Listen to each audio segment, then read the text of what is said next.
6 दिसंबर 1956। सुबह का आसमान धुंधला था, ठंड हल्की थी और दुनिया को बिल्कुल अंदाजा नहीं था कि आज एक ऐसा सूरज डूबने वाला है जिसने करोड़ों जिंदगियों में रोशनी भर दी थी।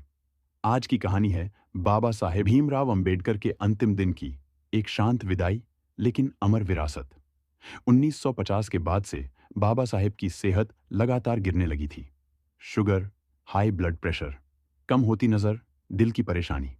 रातें जाग कर निकलती, दिन थकावट से भरे रहते। उनकी नींद कम हो चुकी थी, लेकिन उनके भीतर की आग अब भी वैसी ही जल रही थी। जैसे उन्हें एहसास था कि समय कम है और दुनिया को देने के लिए अभी भी बहुत कुछ बाकी है। वो रात में मुश्किल से 2 से 3 घंटे सोते थे। बाकी समय लिखते, पढ़ते, सोचते रहते, जैसे हर मिनट की कीमत उनसे ज्यादा कोई न जानता हो।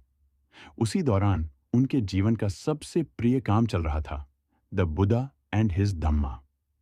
वे बुद्ध को एक धर्म गुरु नहीं, बल्कि एक क्रांतिकारी विचारक मानते थे, जिसने दुनिया को मन की आजादी सिखाई।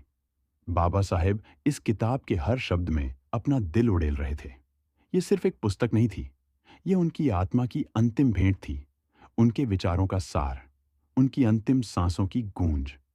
6 दिसंबर की सुबह दिल्ली के 26 अलीपुर रोड पर एक अजीब सी शांति थी। रात भर उनकी तबीयत बिगड़ती रही थी और सुबह जब कमरे का दरवाजा खोला गया, इतिहास ठहर गया। बाबा साहेब अपने बिस्तर पर शांत थे, थके हुए शरीर से मुक्त, संघर्षों से मुक्त, लेकिन एक ऐसी विरासत छोड़कर गए जो हमेशा जिंदा रहेगी।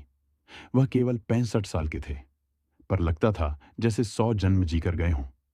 खबर बाहर आई और देखते ही देखते दिल्ली की गलियां लोगों से भर गईं। हजारों नहीं, लाखों लोग उमड़ पड़े। कोई रोक कर रो रहा था, कोई बस आसमान की ओर देखते हुए जय भीम कह रहा था। उस दिन सिर्फ इंसान नहीं रोए, इतिहास रो पड़ा, समाज रो पड़ा। उनकी अंतिम यात्रा में लोगों का सैलाब बह रहा था, हर चेहरे पर बस एक ही सवाल, हम आपका कर्ज कैसे उतारेंगे।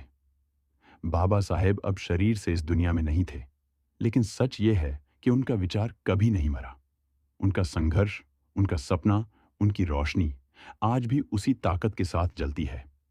6 दिसंबर सिर्फ एक तारीख नहीं, ये एक याद है, एक जिम्मेदारी है, एक वादा है कि हम उनके सपने को जिंदा रखेंगे।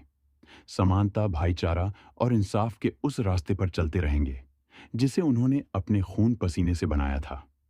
जय भीम।